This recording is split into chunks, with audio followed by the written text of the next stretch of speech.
The rain was relentless, drumming against the floor-to-ceiling windows of my Belltown apartment, each drop a tiny hammer striking the glass. I jolted awake on my couch, heart racing, my skin clammy as if I'd just outrun death itself. I had. The memory seared through me, a car crash tires screeching, the world spinning into black as I sped to deliver soup for her. Emily Davis, the woman who'd stolen a decade of my life. But now, impossibly, I was back reborn, gifted a second chance by some cosmic twist I couldn't fathom. My hands trembled as I touched my face, still smooth, still 34, not a scratch from the wreckage that had ended me. Seattle's skyline glittered beyond the glass, the Space Needle piercing the gray dawn, a beacon of my new beginning. My phone buzzed, shattering the silence. The screen flashed Ryan Miller, my husband, or the man who'd worn that title while giving his heart to another. I answered, bracing myself. He said, "Sophie, Emily's got a checkup today," his voice sharp with that familiar, entitled edge, like I was his secretary, not his wife. "Tell my parents I'm swamped at the tech firm, okay?" They're asking questions again. In my past life, I'd have agreed, spun lies to his parents about his late nights and absences to cover for his devotion to Emily. Not this time. I stood pacing the hardwood floor, the Puget Sound's restless waves mirroring my churning resolve. "Ryan," I said, my voice steady, cutting through the rain's patter. "I'm done lying for you. I'm done being your excuse maker. I want a divorce." Silence stretched heavy as the storm clouds outside. "Emily needs you more than I ever did. Be with her. I'm serious." Before he could sputter a reply, I hung up my thumb, pressing the end call button with a finality that felt like slamming a door. My reflection stared back from the window, Sophie Harper reborn, no longer the doormat who'd smiled through 10 years of neglect. I sank onto the couch, the leather cool against my skin, and let the truth settle. Rebirth wasn't just a second chance, it was a reckoning. In my past life, I'd died rushing to Emily's apartment, a thermos of chicken noodle soup in the passenger seat because Ryan couldn't be bothered. He'd called me that night, frantic, saying she was too weak to cook. I'd gone like always because I thought love meant sacrifice. I'd been wrong. The crash metal crumpling, my breath stolen, had been my wake-up call, delivered by whatever force had pulled me back to this moment. I wouldn't waste it. My phone lit up again, Ryan's name flashing. I ignored it, walking to my kitchen counter where a half-finished coffee sat cold. Seattle's tech scene hummed outside, startups, coders, dreamers chasing the next big app.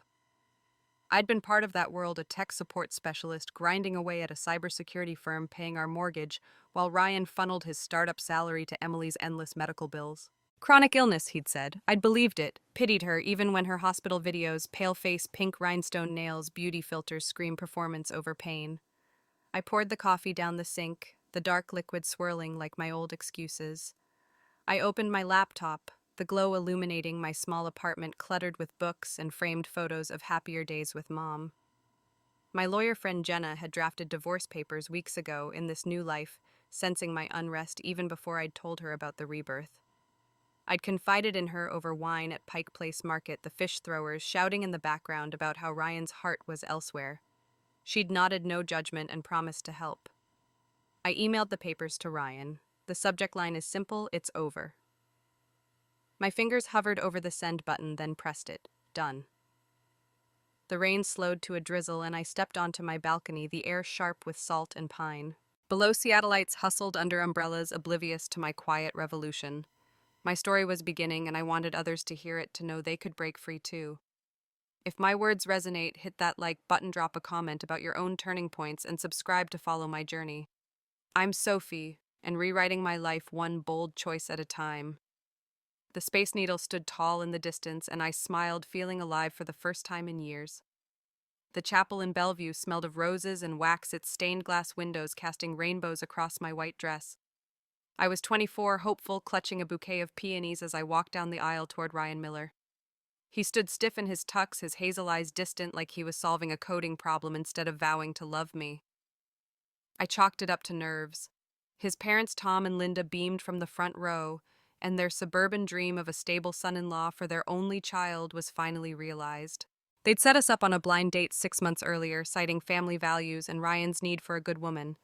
I'd been flattered, naive, unaware of the shadow looming over our union, Emily Davis, his high school sweetheart. The blind date had been at a Fremont coffee shop, the kind with exposed brick and overpriced lattes. Ryan was quiet, sipping his espresso, talking about his startup dreams in vague terms. He never mentioned Emily, not once, so I assumed his reserved nature was just shyness, maybe a tech guy's quirk. I filled the silence with stories of my tech support job, my love for hiking Rainier, and my mom's garden. He nodded, smiled thinly, and I mistook it for interest. We dated in a blur, dinners at waterfront bistros, walks along Alki Beach, rushed by his parents' insistence on a quick engagement. He needs stability, Linda had said, her voice warm but firm. I didn't question it. I wanted to be loved. Our wedding night was supposed to be magical. I'd envisioned candlelight whispered promises, the start of us. Instead, Ryan's phone buzzed as we checked into our downtown hotel, the Seattle skyline twinkling beyond. "I'm sorry, Sophie," he said, already grabbing his coat. "A friend's really sick. I have to visit them." His voice was clipped urgent, but his eyes avoided mine. I assumed it was a guy friend, maybe a coworker from his startup. "Go," I said, forcing a smile, my lace veil still pinned in my hair. "Health comes first." He left without a glance, the hotel door clicking shut. I sat on the bed alone, my anticipation curdling into confusion. He returned at 4 a.m., his jacket rumpled, eyes red. "How's your friend?" I asked, handing him a glass of water. "Bad," he muttered. "She's in a lot of pain. Hospital stuff. The word hit like a pebble in a still pond, but I brushed it aside, assuming compassion was my role. "That's awful," I said, touching his arm. He flinched just slightly and turned away. "I need to crash," he said, collapsing onto the couch instead of our bed. I lay awake, staring at the ceiling, telling myself he was just stressed. That was the pattern for 10 years. Ryan was a ghost in our marriage, always rushing to Emily's side, hospital visits, late-night calls, even grocery runs when she was too weak. I learned her name a month after the wedding when he slipped and mentioned her treatment's chronic illness. He explained as vague but insistent. I pictured a frail woman alone, and my heart softened. I paid our rent, utilities, and groceries from my tech support salary, while Ryan's income vanished into Emily's medical bills. I lied to Tom and Linda, saying he worked late at his startup coding apps that never launched. They'd nod proud while I swallowed the truth my husband was hers. Emily's illness was real, but her neediness was a performance. I stumbled across her social media a year into our marriage, videos of her in hospital gowns, pale but polished, pink nails sparkling as she captioned, "Stay strong." Her followers showered her with hearts. Ryan commented, "You're a fighter." I'd scroll, stomach twisting, but tell myself it was pity, not love. I cooked dinners he never ate, kept our Queen Anne apartment spotless, and smiled when he came home smelling of hospital antiseptic. When Tom asked why Ryan missed family dinners, I'd say he's crunching deadlines. I was the perfect wife, invisible in my own life. The worst was the night I died. Emily had texted Ryan, too weak to cook. He called me, voice tight. "Sophie, can you drop off some soup? I'm stuck at the office." I'd just worked a 12-hour shift, but boiled chicken noodle drove through Seattle's rain-slicked streets and never made it. A truck swerved, my car spun, and darkness took me. In that final moment, I wondered, did Ryan even cry? Now reborn, I saw it clearly. My love had been a one-way street paved with lies I'd told myself. This time, I'd rewrite the ending. The Seattle rain never stopped, a constant drizzle that soaked my life for 10 years. I'd wake in our Queen Anne apartment, the Space Needle a faint shadow through the fog, and check the bank account constantly dwindling. My tech support paycheck stretched thin to cover rent, utilities, and groceries. Ryan's startup salary meant for our future vanished into Emily Davis's medical bills. Chronic illness, he called it, his voice tight with urgency every time he rushed to her side. Hospital visits, late-night pharmacy runs, even takeout when she was too weak to cook. I enabled it all, thinking love meant sacrifice. I was wrong. It started small. A month after our wedding, Ryan came home at 2 a.m., smelling antiseptic. "Emily's in the hospital again," he said, slumping onto the couch. "Her treatments are brutal." I nodded, handing him a plate of leftover lasagna, my heart softening for this faceless woman. "Is she okay?" I asked, stirring my coffee, the kitchen clock ticking past midnight. "She's fighting," he said, eyes distant, without guilt for leaving me alone again. I didn't know then that Emily was his high school sweetheart, the one he'd planned to marry before his parents pushed him toward me, their stable choice. I became his alibi. When Tom and Linda, his parents, called about missed Sunday dinners at their Bellevue home, I'd smile through the phone, Ryan's swamped with coding. "You know, startups." They'd chuckle, proud of their son, while I swallowed the truth. At Emily's Capitol Hill studio, he was peeling oranges for her, his hands gentle in ways they never were with me. I saw it once a year into our marriage when I dropped off paperwork at the hospital.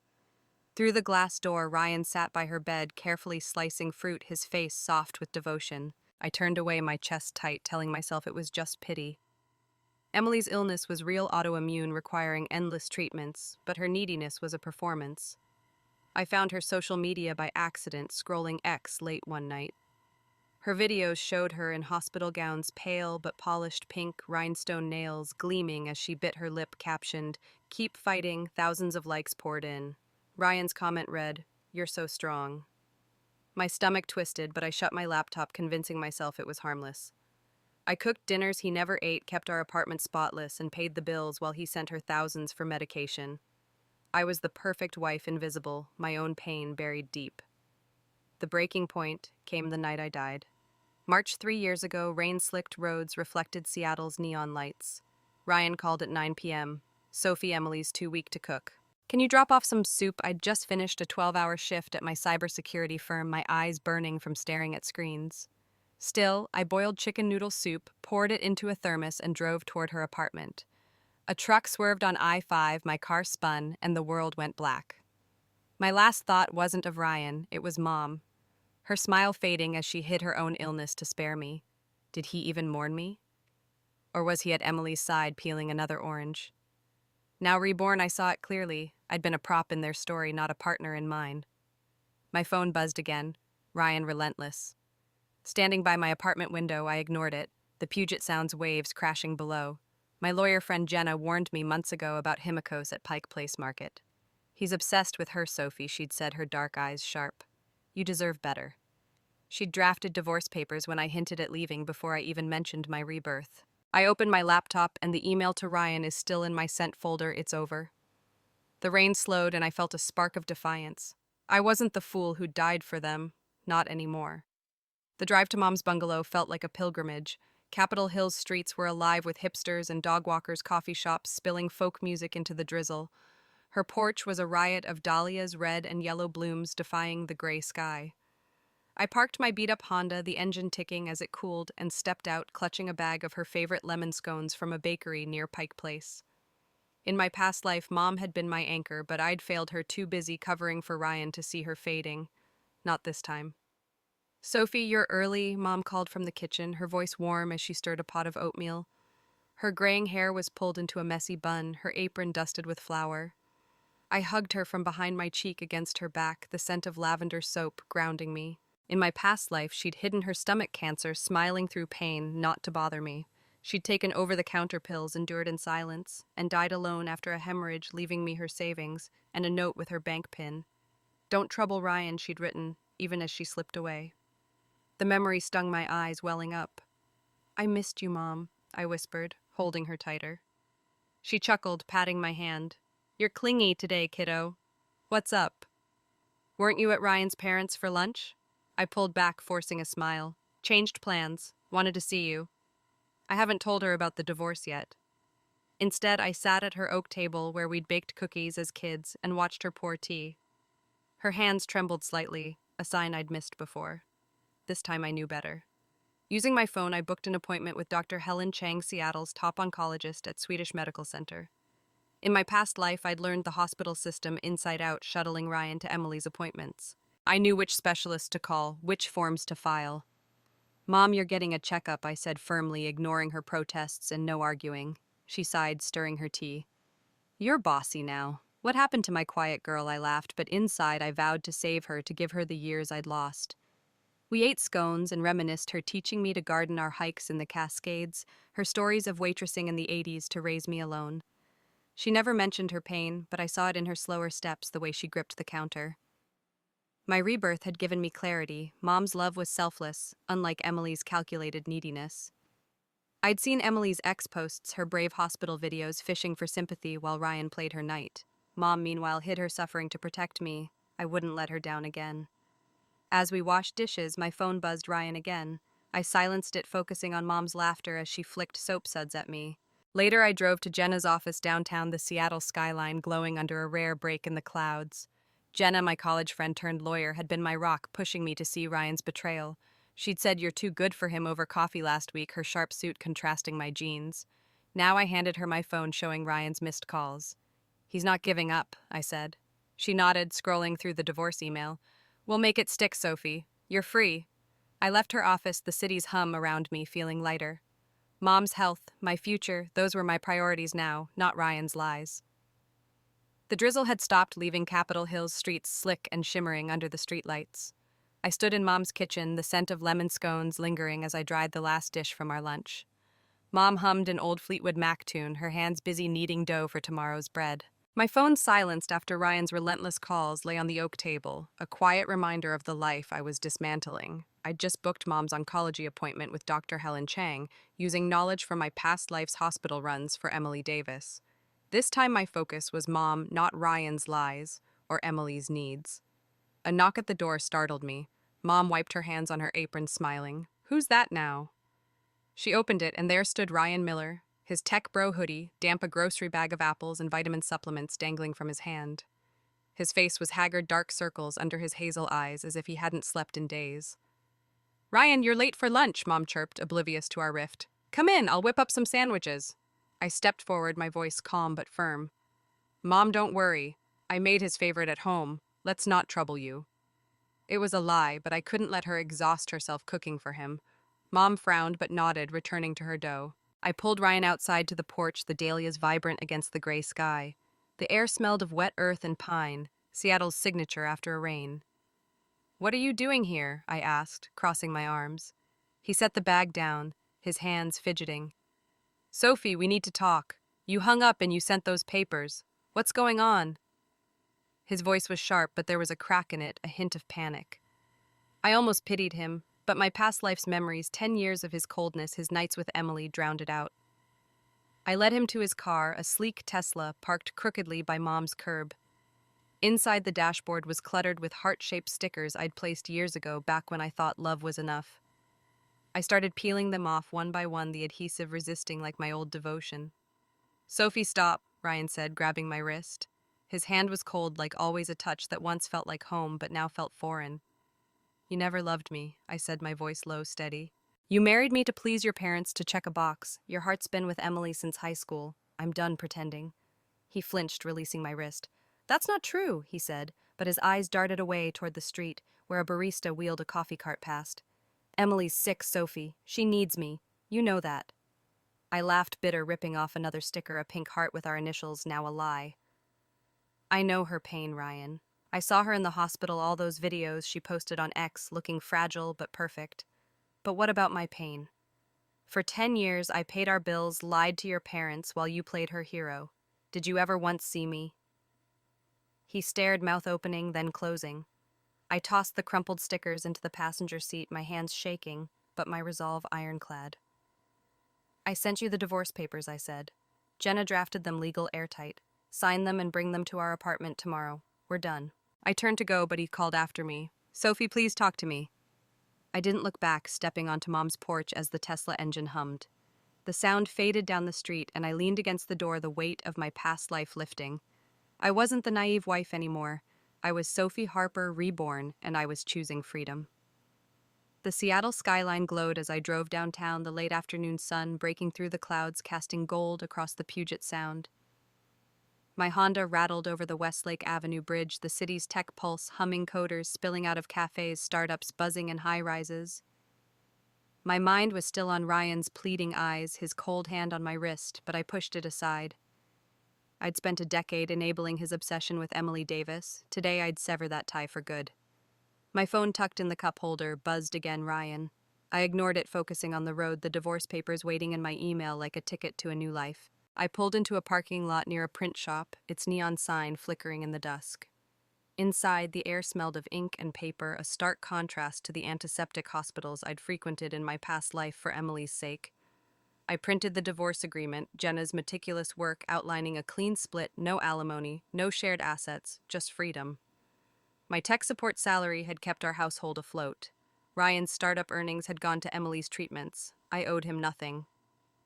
As the printer whirred, my phone rang again, insistent. Ryan's name flashed, but I let it go to voicemail, my fingers tapping the counter impatiently. Then it rang again, Emily's number. My stomach twisted. I answered, ready to hang up, but her voice came through weak and syrupy. Ryan, I'm nauseous. My head's killing me. Everything hurts. Can you come over? I snapped before I could stop myself. Go to a doctor, Emily. Or does having Ryan there magically fix it? Silence, then a faint gasp. Sophie. Oh, I didn't mean, I cut her off, fury rising. Save it. Want my husband? Wait for the divorce. I'll personally walk him to the courthouse. I blocked her number, my hands shaking as I stuffed the papers into my bag. Her whining was a performance just like her ex videos. Pale face, pink nails, captions begging for sympathy. As I stepped outside, my phone buzzed with a new message, a screenshot from Ryan's number. It showed Emily leaning on him, her face bloodless but smiling, flashing a peace sign.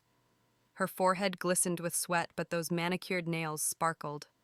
The message read, "Don't worry about me, I'll be fine." It vanished seconds later unsent, but I'd saved it. Emily had used his phone to taunt me, her fragile act a calculated jab. I stood by my car, the city's hum around me, fairy horns, street musicians fueling my resolve. I opened X, my fingers flying as I posted the screenshot tagging Ryan and Emily. My caption was simple, freeing my husband for his true love. Good luck. I hit post and the internet's reaction was instant likes, retweets, and comments flooding in. I powered off my phone and the screen went black as I exhaled. I drove to Jenna's office, a sleek glass building downtown where she worked as a family lawyer. She'd been my rock since college, the one who'd seen through Ryan's excuses when I couldn't.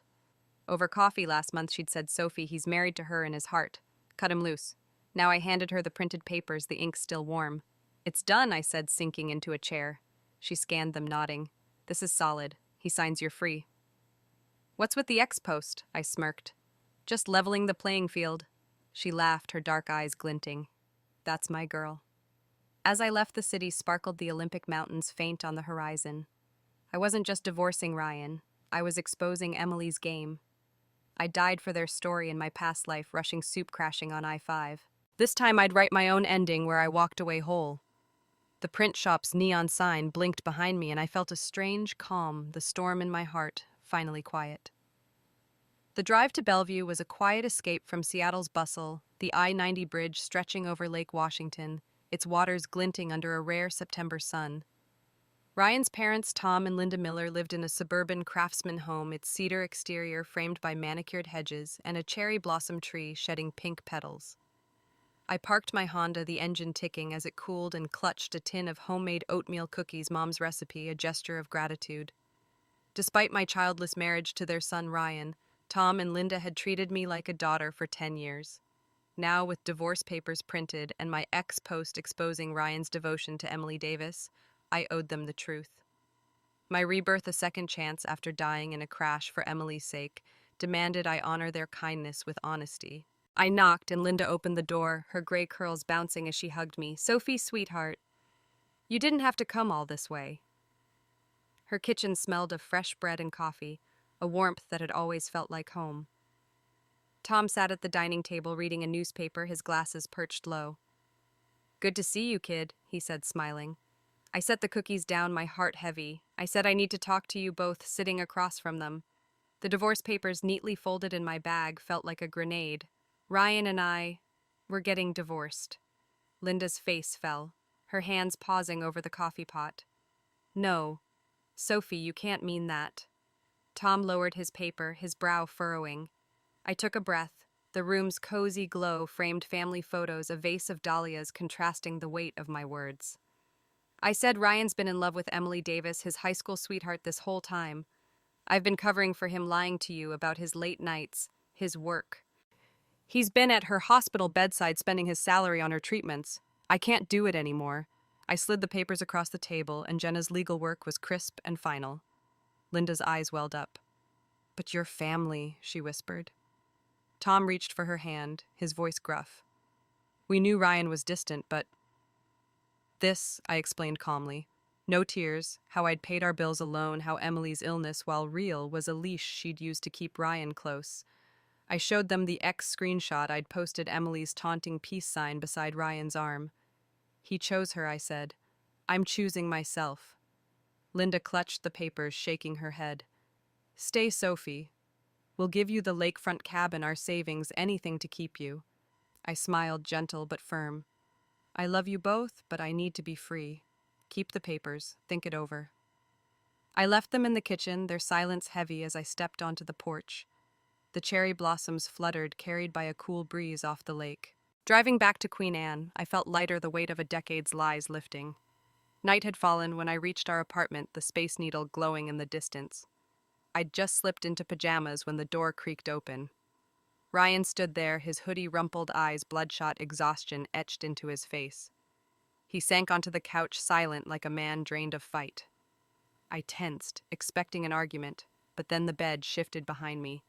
His hand slid under my pajama top, cold as ever, a kiss landing on my back. I jolted, spinning away. Ryan, what are you doing? My voice was sharp, my body recoiling to the bed's edge. In 10 years, he'd never touched me like this. Our marriage a desert of intimacy. Sophie, is this about last night? He muttered, his eyes hollow. I turned you down and now you're blowing everything up. My parents disapprove of Emily. Why'd you tell them? I stared, incredulous. You think I'd let them believe I'm the problem? Everything I said was true.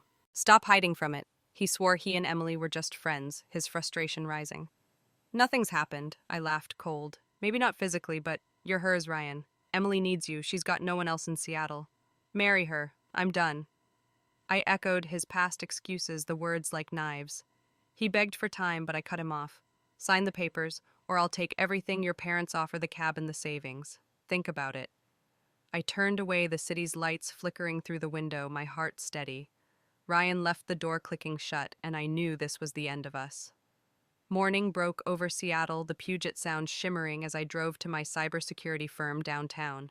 Skyscrapers gleamed, tech workers hustling with laptops and coffee. The city's pulse starkly contrasted to the storm in my life. I'd spent the night compiling records, bank statements, Venmo transfers, every cent Ryan had sent to Emily Davis over 10 years. Thousands from our joint account meant for our mortgage, groceries, and life had gone to her treatments. My tech support salary had covered the rest, a burden I'd carried alone. Now reborn, after that fatal crash, I was done being invisible. With Jenna's help, my lawyer friend from college, I'd filed a civil suit against Emily for financial reimbursement, citing undue burden on our marital assets. My first stop was Jenna's office, a glass-walled suite near Pike Place. This is airtight, she said, reviewing the suit over her coffee mug, her sharp suit contrasting with my jeans and hoodie. You've got receipts, timestamps, and even Ryan's texts admitting it was for her medical bills. Emily's got no defense. I nodded, my resolve hardening. She taunted me yesterday, I said, showing her the X screenshot, Emily's peace sign, Ryan's arm, her smug. I'll be fine. Jenna smirked. She's digging her own grave. Let's serve her. By noon, I was back at work, troubleshooting code in my cubicle, the hum of servers, a steady backdrop. My phone buzzed. Emily had received the summons. I braced myself, expecting a call, but instead she stormed into the office, her heels clicking on the polished floor. She'd dressed for the part, pale pink dress, makeup, flawless, her thin frame trembling for effect. Coworkers glanced up, curious. Before I could speak, she dropped to her knees, grabbing my leg. Sophie, please, she sobbed, her voice loud enough to draw a crowd. I'm sick, you know that. Why are you doing this? I froze, then knelt too, matching her drama. Tears welled up, staged but convincing. I said, Emily, you're not the only one suffering, my voice breaking for the audience. My mom's sick now with cancer. I've paid for everything, our home, our bills, while Ryan gave you every cent we had. I can't keep funding you. Gasps rippled through the crowd. Eyes turned to Emily, who stiffened, her act faltering. She'd always seen me as the pushover, the wife who smiled while her husband drifted. Not anymore. I leaned closer, my voice a whisper only she could hear. Pay me back, Emily. It'll make Ryan pity you more and hate me more. I'm clearing the path for you. Please take it. Her eyes widened, calculating. She stood brushing off her dress and left without a word. By evening, my bank app pinged, every cent wired back, no fight. I stared, stunned at the balance. Emily had paid to keep Ryan's sympathy, to play the victim. It was almost too easy. I left work, the city alive with fairy horns and street vendors. Driving home, I passed Pike Place, neon signs glowing in the dusk. My ex-post had gone viral, comments piling up. She's shameless. You deserve better, Sophie. I didn't read them and focused on the future, Mom's health and my freedom. Emily thought she'd won, but I'd flipped the script. In my past life, I'd died rushing soup to her. Now I was reclaiming every dollar, every moment. The Space Needle stood tall against the twilight, and I smiled knowing I'd outplayed her at her own game. The Seattle rain had returned a steady patter against the windows of the King County Courthouse, where I stood clutching a manila folder. Inside were the divorce papers I signed ready for Ryan Miller to countersign. My rebirth after that fatal crash dying to deliver soup for Emily Davis had led to this moment. I'd spent a decade as Ryan's invisible wife paying our Queen Anne apartment's bills, while his startup salary funded Emily's treatments. My lawyer friend Jenna's airtight agreement now ensured a clean break, no alimony shared assets, just my freedom. The courthouse smelled of polished wood and old coffee, its marble floors echoing with the footsteps of others rewriting their lives. Ryan arrived, his tech bro hoodie damp, his hazel eyes avoiding mine. "Sophie, can we talk?" he asked, his voice low, almost pleading. I shook my head, handing him the pen. "Sign it, Ryan." "You've had enough time." He'd begged for weeks, claiming he'd cut ties with Emily once her treatment stabilized. I didn't believe him. My ex-post Emily's taunting screenshot, her peace sign beside his arm, had gone viral, exposing his loyalty to her. Comments still flooded my phone. "You're so strong, he doesn't deserve you." I ignored them, focusing on the pen in his trembling hand. He signed the ink, scratching across the page like a final cut. The clerk, a tired woman with a tight bun, stamped the papers, her eyes flickering with pity. I didn't need it. As we left the courthouse, Ryan grabbed my wrist. "Sophie, I never wanted this. Just give me—" I pulled free, my voice steady. "Emily wants you to marry her, Ryan. Please don't make her wait. You're free now." I walked away, the rain cool on my face, the Space Needle a faint silhouette through the mist. I felt no regret, only relief, the weight of 10 years lifting like fog off the Puget Sound. By evening, Jenna told me that Ryan had moved Emily into his Belltown condo. The next day, they married in a rushed courthouse ceremony, Emily in a pale pink dress, clinging to his arm, her smile triumphant. I saw the photo on X posted by a mutual friend, Emily's manicured nails, her fragile beauty curated for the camera. The clerk's exasperated glance said it all. Marital autonomy, no questions asked. I stood in my apartment, the city's fairy horns echoing outside, and whispered, "Be happy." But I knew better. Emily's infertility, a side effect of her illness, meant no children, a sore point for Ryan's traditional parents, Tom and Linda. Her lifestyle, weekly spa visits, designer bags, would drain his failing startup's income. Their bliss was a ticking bomb. I drove to Tom and Linda's Bellevue home that night, needing to close this chapter respectfully. Their craftsman house glowed under cherry blossom petals, the lakefront air crisp. Linda hugged me, her eyes red. "We're so sorry, Sophie," she said, setting out tea and her famous apple pie. Tom's voice was gruff. "Ryan's a fool. That girl's trouble." They'd seen my ex-post and heard the rumors. Then, to my shock, they slid a deed across the table, their lakefront cabin legally transferred to me, notarized by Jenna's colleague. "It's yours," Tom said. "We trust you, not her." I protested, but Linda insisted. "You're our daughter, always."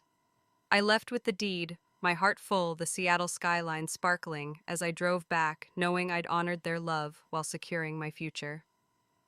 6 months had passed since the divorce, and Seattle's spring bloomed vibrantly, cherry blossoms lining the University District, the Puget Sound, sparkling under a rare blue sky. I'd moved into a downtown loft, my tech support job, now a project manager role, my salary funding a new life. Mom was in remission, her oncology visits with Dr. Helen Chang a success, and we'd celebrated with a hike in the Cascades, her laughter echoing through the pines. My past life's crash, dying for Emily's soup, felt like a distant dream. But Emily wasn't done with me. I was leaving my firm, the glass building reflecting the setting sun, when Emily appeared, her heels clicking on the sidewalk. She looked thinner, her pink dress hanging loose, but her makeup was still flawless, pink lipstick, heavy eyeliner, and curated fragility. "Sophie, we need to talk," she demanded, her voice sharp. "The lakefront cabin, Ryan's parents gave it to you. It's ours by right. Give it back." I stared incredulous at the city's Hum Street vendors, bus brakes fading into the background. "It was legally transferred," I said, pulling out my phone to show the notarized deed, Jenna's work bulletproof. "The law says it's mine. What claim do you have?" Her eyes flashed, her delicate act cracking. "You tricked them. You played the victim, took their money, and left Ryan. Nothing." I laughed cold. "Nothing. You got him, didn't you? I'd stayed in touch with Tom and Linda, visiting their Bellevue home with pies and updates on Mom. They'd told me the truth. Emily had played the dutiful daughter-in-law for weeks, all smiles and casseroles, until they refused her demands for cash. Then she ghosted them, pressuring Ryan to beg for their savings. He'd complied his startup bleeding money, but they'd given everything to me instead, a cab and a trust fund notarized with video evidence. Emily's marriage to Ryan was unraveling. Tom had overheard their fights daily, screaming matches and their condo neighbors complaining. Emily's gambling online slots to cope with her illness drained Ryan's salary. Her spa trips and designer bags didn't help. You really fooled me, Sophie, she sneered, stepping closer. You encouraged me to take Ryan knowing I'd get nothing. You've got the money, no burdens. Clever. I stood my ground, the Olympic mountains faint on the horizon. Do you want to settle this privately or call the police? I asked coolly. I've got recordings, legal documents, everything your move. She froze her face, twisting a mix of fury and fear. I'd recorded every call with Ryan since my rebirth, and every visit with his parents, all backed up on Jenna's secure drive. Emily knew it. She'd heard through the grapevine. She backed off, muttering, "This isn't over," and stormed away, her heels fading into the city's dusk. I drove home, passing Pike Place's neon signs, and settled into my loft, the Space Needle glowing outside. I ate takeout, sipped wine, and checked my phone. No messages from Emily, just a text from Mom. Love you, kiddo. Life was good. I visited Tom and Linda the next week, bringing Mom's oatmeal cookies. Their home felt warmer despite Ryan's absence. They'd cut him off, their disappointment palpable. He chose her, Linda said, pouring tea. But you're our family, Sophie. I nodded, grateful, knowing Emily's demands had cost Ryan his parents' trust. Her gambling, her extravagance, her illness, they'd crush him. I drove home, the city alive with possibility, my heart light. I'd won not by revenge, but by living well. Seattle's spring had faded into summer, the Puget Sound shimmering under a July sun, sailboats dotting the horizon. I'd settled into my downtown loft, my promotion to project manager at the cybersecurity firm fueling a comfortable life. Mom's remission was a miracle. Her weekly checkups with Dr. Helen Chang are now routines we celebrate with coffee runs at Pike Place Market. The crash that ended my past life rushing soup to Emily Davis felt like a distant shadow. I'd reclaimed my days hiking the Cascades with Mom, dining with my lawyer friend Jenna, and ignoring Ryan Miller's occasional texts.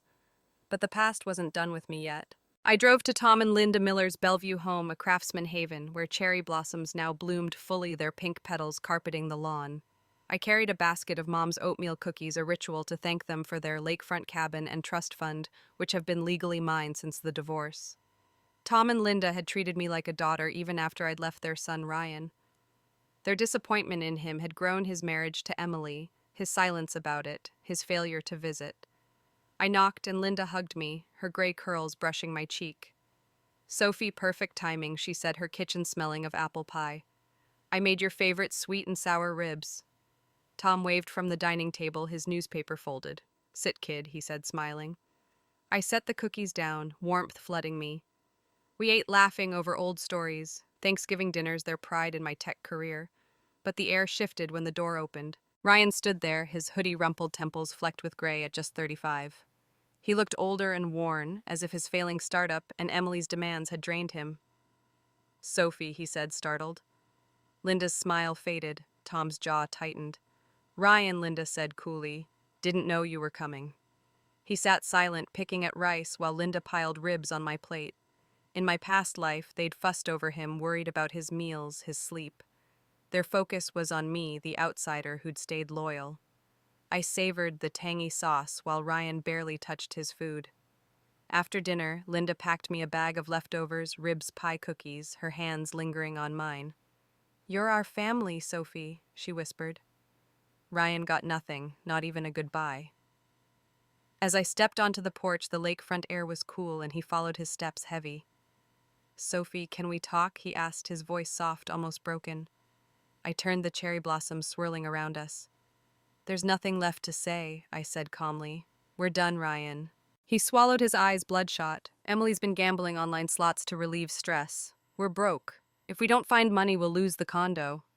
His voice cracked, a mix of weariness and desperation. I leaned against my Honda, the engine still warm. "Rent a place," I said flatly. "People figure it out." Emily hadn't worked in years, living off Ryan's dwindling salary and her extravagant tastes, spa days, designer bags. I felt no pity, only a quiet pressure, a curiosity. How long could he endure her? He stepped closer, his hand brushing my window. I messed up, Sophie. I didn't see you before. I shook my head. You saw Emily. Always did. I slid into the driver's seat, the engine purring to life. As I pulled away, his figure shrank in the rearview mirror, the Bellevue lights fading. I wasn't crying for him. I was mourning the old Sophie, the one who'd loved him unquestioningly. Tom and Linda's coldness to him, their warmth to me was proof I'd earned their trust while he'd lost it. The Space Needle glowed as I crossed back into Seattle, my heart steady, my life my own. 3 years had passed, and Seattle's autumn painted the city in gold and crimson, the Olympic Mountains sharp against the horizon. My loft was now a home filled with plants and photos of Mom, who'd fully recovered her laughter, a constant in my life. My career had soared, senior project manager, now leading a team at the cybersecurity firm, my days a mix of coding and strategy meetings. I traveled with Mom to the San Juans, tasted crab at Pike Place, and built a life I loved. The crash that ended my past life dying for Emily's soup was a faint scar healed by my rebirth's clarity. Ryan hadn't let go. After his parents' rejection, he'd chased me drunk, dialing apologies, sending flowers to my office. I ignored him, my focus on mom work and Ethan Brooks, the kind engineer I'd met at a tech conference 2 years ago. Ethan's warm smile and steady presence had drawn me in, contrasting Ryan's cold distance. We'd married quietly last year at a small ceremony on Elke Beach. Jenna was my witness. I hadn't told Ryan, letting him stew in his regret. I was leaving a Capitol Hill cafe, coffee in hand, when Ryan appeared, grabbing my wrist. His eyes were bloodshot, his breath sharp with whiskey. "Sophie, you still visit my parents? You're not dating, you still care, don't you?" he slurred, swaying. I pulled free, my voice flat. "I'm focused on my career, Ryan, promotions, travel money. I visit Tom and Linda because they gave me their cabin, their trust. It's duty, not love for you." He blinked, desperate. "I didn't appreciate you. Emily showed me she's been gambling, hiding it. She left me for some rich guy. I owe you, Sophie. Give me a chance." I laughed cold. "You had 10 years. I'd heard from Linda that Emily, frustrated by Ryan's empty bank account, had filed for divorce and was already cozy with a new partner. Ryan's pursuit had intensified, notes calls showing up at my firm. I stepped back and Ethan appeared, his hand on my shoulder. "Everything okay, Sophie?" he asked, his voice calm but firm. I smiled, linking my arm with his. "Ryan, meet Ethan Brooks, my husband." Ethan grinned, teasing. "Couldn't let her suffer anymore, man. You lost out." I kissed Ethan's cheek, Ryan's face crumpling. We walked away, the cafe's folk music fading. Ethan and I had a son now, a 6-month-old boy with his father's eyes born after a year of marriage. I'd planned to let Ryan chase me longer to taste the bitterness I'd endured, but Ethan's love changed that. Revenge wasn't worth it when I had a family, a future. I checked my phone at home. Linda had texted, inviting us for dinner. "Bring the baby," she wrote. Tom and Linda had met, Ethan adored him and doted on our son, their new grandson. Ryan, meanwhile, was a ghost to them, his choices, a wound they'd closed. I stood on my loft's balcony, the Space Needle glowing against the twilight. Scenes from my past life flashed, Ryan's cold hands, Emily's taunts, my crash on I-5. I wasn't that Sophie anymore. Ethan joined me, our son asleep inside, and wrapped an arm around me. "Happy?" he asked. I nodded, the city's hum, fairy horns, streetlights, a song of freedom. Emily and Ryan had torn each other apart just as I'd predicted, but I didn't gloat. I'd found joy not in their downfall, but in my rise. The Puget Sound sparkled below, and I knew this was my story and it was complete.